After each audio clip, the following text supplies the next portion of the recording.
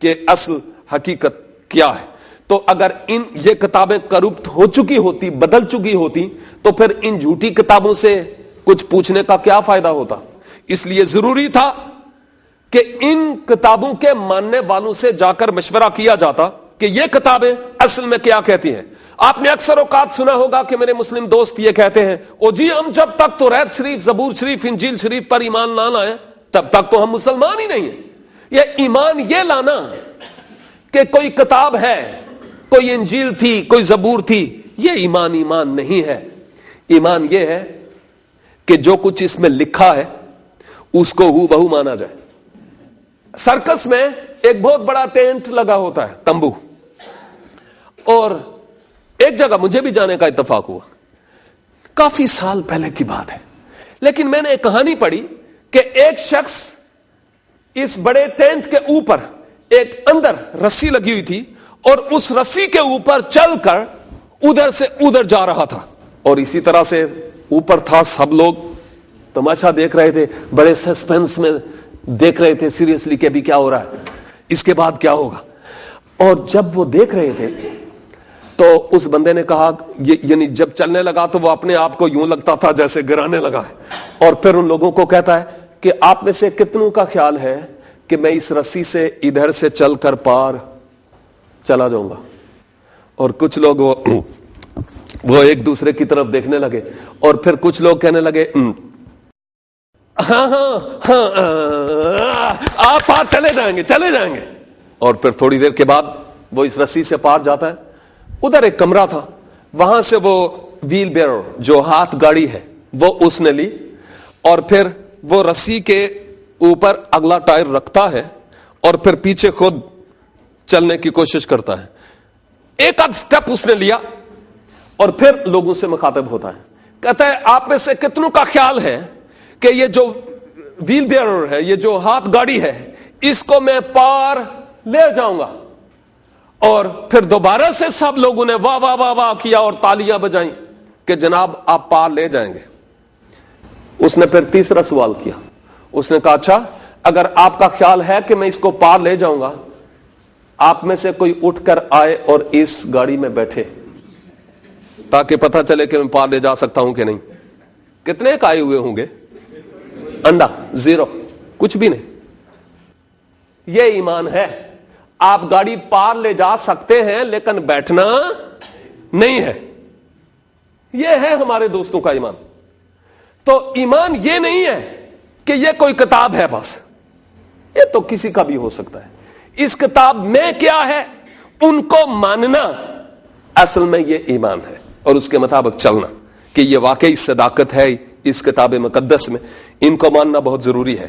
اور میرے مسلمان دوستوں کا بھی ایمان کا عقیدہ ہے, ایمان مفصل اور ایمان مجمل. اس میں بھی لکھا ہے میں ایمان لایا اللہ پر اور اس کے رسولوں پر اور اس کی کتابوں پر اور اس کے فرشتوں پر بھی. اور ان کا ایمان ہی اس وقت مکمل نہیں جب تک ان پر ایمان نہ لائیں. تو ہمیں ان کی تصحیح کرنے کی ضرورت ہے تاکہ وہ سمجھیں کہ کون سے سٹیشن سے وہ بات کرتے ہیں. ان کو ان کی کتاب کی طرف توجہ دلانا ضروری ہے تاکہ وہ اپنی کتاب کو تو مانے, اس کو نہیں مانے تو نہیں صحیح, لیکن اس کتاب کو تو ماننا ان کے لیے انتہائی ضروری ہے.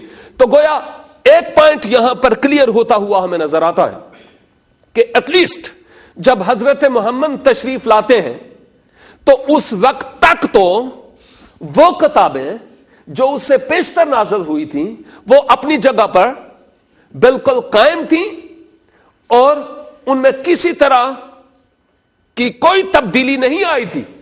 اگر تبدیلی آتی تو ان کتابوں کی اس وقت تصدیق نہ کی جاتی. ان کی تصدیق کی جا رہی ہے کیونکہ یہ کتابیں اپنی حالت میں اس وقت بالکل برقرار تھی. اب دوسرا پہلو اس کا یہ دیکھنا ہے, کیا یہ ممکن ہے کہ اس کے بعد کسی عیسائی مذہبی رہنما نے یہ گھنونا کام کیا ہو کہ اس نے اس کتاب میں کسی طرح کا کوئی بگاڑ ڈال دیا ہو اور اپنی مرضی سے کچھ چینجنگ کر دی؟ کیا یہ ممکن ہے؟ میں آپ کو یہ بتانا چاہ رہا ہوں. اس موضوع پر تھوڑی دیر کے لیے بات کرتا ہوں. مثلا فار ایگزامپل, ویسے میں ایسا نہیں کروں گا لیکن میں مثال دے رہا ہوں. اگر میں کہوں کہ بائبل کی یہ والی جو آیت ہے نا، یہ والی آیت مجھے بالکل پسند نہیں ہے اور میں اس آیت کو یہاں سے ڈیلیٹ کر دیتا ہوں اور اس جگہ پر میں اپنے لیے ایک اور آیت لکھ دیتا ہوں جو مجھے بہت اچھی لگتی ہے. میں نے تبدیلی کی ہے، لیکن کون سی بائبل میں کی؟ جو میرے پاس میری اپنی بائبل ہے. میں آپ کو سلوٹ پیش کرتا ہوں کہ آپ مجھے بہت پیار کرتے ہیں، میری بہت عزت کرتے ہیں. میں آپ کے گھر کبھی آؤں تو آپ مجھے کالا پانی یعنی کولڈ ڈرنک پلاتے ہیں، کوکو کولا، پیپسی وغیرہ. آپ چائے بھی پلاتے ہیں، آپ کوکیز بھی کھلاتے ہیں، بہت کچھ ہے. لیکن اگر میں آپ کے پاس آؤں اور کہوں کہ جی بائبل میں یہ والی آیت جو تھی نا، یہ مجھے ہضم نہیں ہو رہی تھی، اور مہربانی سے آپ اپنی بائبل لائیے اور آپ اپنی بائبل میں یہ والی آیت بھی ڈیلیٹ کر دیں. آپ میری عزت کرتے ہیں، پیار کرتے ہیں، لہٰذا آپ میری یہ بھی بات مانیں گے، ہے نا؟ مانیں گے؟ نو اینڈ نیور. اس بات پر تو ہماری گردنیں اڑ جائیں گی، کیونکہ یہ کسی میری اپنی کتاب کی بات نہیں ہے، یہ خدا کے کلام کی بات ہے. میں خدا کے کلام میں تبدیلی لانے کی بات کر رہا ہوں. باقی ساری باتیں میرے سارے نخرے آپ برداشت کریں گے، لیکن جب میں خدا کے کلام میں کوئی چینجز یا تبدیلی کی بات کرتا ہوں، you will never accept that. کبھی بھی نہیں، کیونکہ آپ جانتے ہیں کہ یہ خدا کا کلام ہے اور لا تبدیل ہے، اس میں کسی طرح کی کوئی تبدیلی نہیں آ سکتی. اور بائی دا وے، اگر میں اس طرح کرتا ہوں، آپ کو کسی طرح سے پیچھے لگا بھی لیتا ہوں، نہیں لگیں گے، لیکن اگر میں لگا بھی لوں تو اب دنیا کے جتنے بھی بر اعظم ہیں، دیکھیے اسلام کے آنے تک، انجیل سے اسلام تک کتنا عرصہ ہو گیا تھا؟ تقریباً 600 سال. اور 600 سالوں میں مسیحیت کیا ایک ہی گھر تک محدود ہوئی ہوگی؟ نو.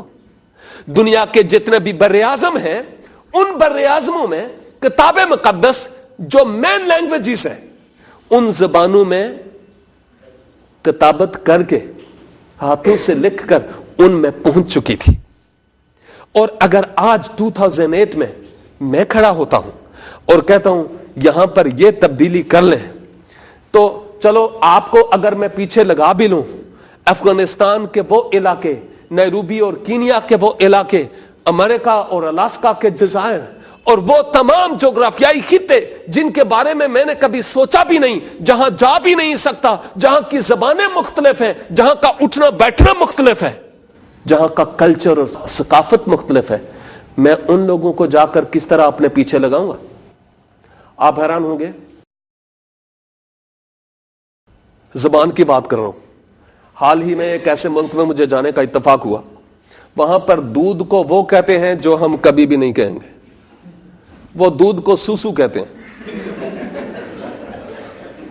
اگر وہاں پر آپ یہ کہیں، اگر آپ وہاں پر یہ کہیں کہ فیڈر لائیں، میں آپ کے بچے کو سوسو ڈال کر دوں، it is acceptable over there easily. لیکن میں یہ بھی نہیں کہنا چاہتا کہ ہمارے ملک میں اگر یہ کوئی کہے تو کیا ہوگا. آپ کو پتا ہے، کلچر کی بات ہے. یہاں ہم دودھ کا لفظ استعمال کرتے ہیں، وہ سوسو کا لفظ. یہ ملیشین کی لوگوں کی بات کرتا ہوں، ملیشین زبان میں یہ بات کہی جا رہی ہے، ملے میں. اور وہاں اور یہاں میں صرف زبان دانی کی بات کر رہا ہوں، کتنا فرق ہے. اور میں کس طرح ساری دنیا کو اپنے پیچھے لگاؤں کہ اس کتاب میں تبدیلی آ گئی ہے. اور ویسے بھی میں آپ کی خدمت میں یہی کہنا چاہ رہا ہوں کہ اس کتاب کے کوئی ایک آدھ نہیں، کئی ایسے حوالہ جات ہیں جن حوالہ جات میں بڑے واضح طور پر ہمیں مسیحیوں کو اور اہل یہود کو خبردار کیا گیا ہے کہ ان کتابوں میں تم کسی طرح کی کوئی تبدیلی نہیں کرنا، ورنہ ان میں لکھی ہوئی آفات تم پر نازل ہوں گی، یعنی تم سزاوار ہوگے. اور ہمیں خبردار کیا گیا ہے استثناء 4:2 میں بھی، امثال 30:5 اور 6 میں بھی، دوسرا تیموتھیوس 3:16 میں لکھا ہے ہر ایک صحیفہ خدا کے الہام سے ہے. دوسرا پطرس پہلا باب 19 سے 21 میں لکھا ہوا ہے کہ نبوت کی کوئی بات آدمی